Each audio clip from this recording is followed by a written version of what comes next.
Why kill him anyway? I stifle a sob with a loud, shaky sniff and hear a familiar groan in the darkness.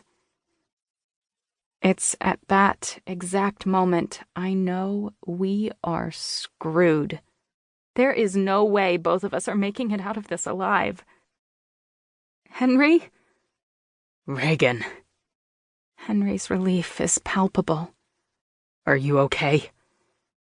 I think so, I respond, wincing. Although my head freaking hurts. Are you okay? Yeah, I think so. I came to while we were being transported somewhere in some sort of vehicle. I think we were being pursued, and then they knocked me back out.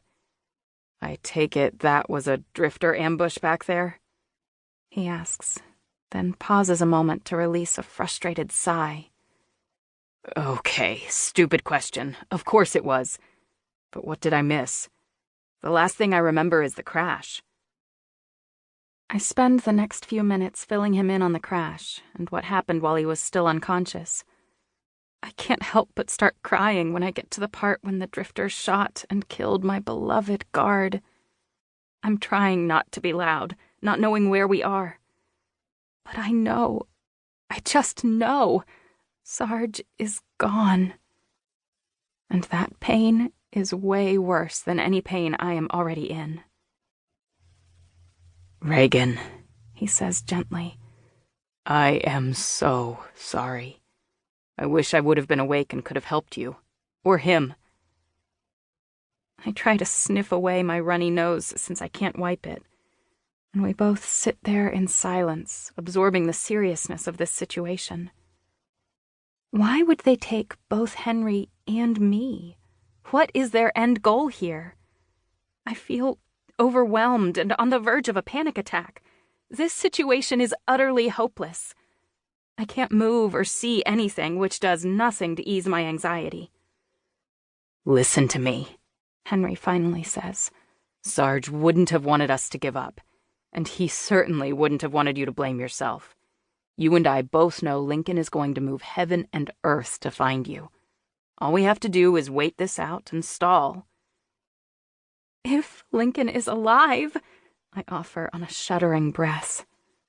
Stalling was my last plan, and it went terribly. He is. If they caught him, he would be here with us.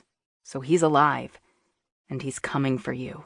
You have to believe that, Henry says with a tone of confidence I cling to. I know he's probably right, so I hold on to that small bit of hope. But that doesn't help my immediate concern. Where the hell are we?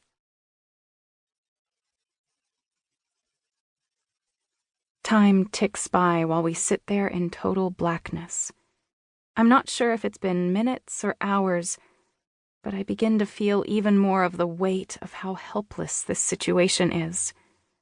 We have been taken by the drifters. Will they torture us? Will they use us as leverage? Why did they take us? This must have been Haydenfelt's deal with the drifters. And why is Henry here? I assumed the deal was for me or for Lincoln, not him. And definitely not both of us. Though they did just royally mess up the culling by taking one of each of the final two couples. Henry being here kind of messes up Haydenfelt's daughter's chance at the presidency too. So it doesn't make sense. None of it is adding up, and I just can't seem to figure out what's really going on here. Even if Henry wouldn't return, they would just find Marisol a new partner, and no one would get her as many votes locked down as Henry would. Henry was her only way to the final two. Not able to keep thinking along those lines without going back into a full-blown panic, I turn my thoughts back to Sarge. He was not only my guard. He had my back. He was my friend and a father figure for me long before my parents came to Denver. I remember when I first met him and how intimidating he was. But he was the first one to warn me that the culling was a competition. I also remember his kindness the night Marcia left.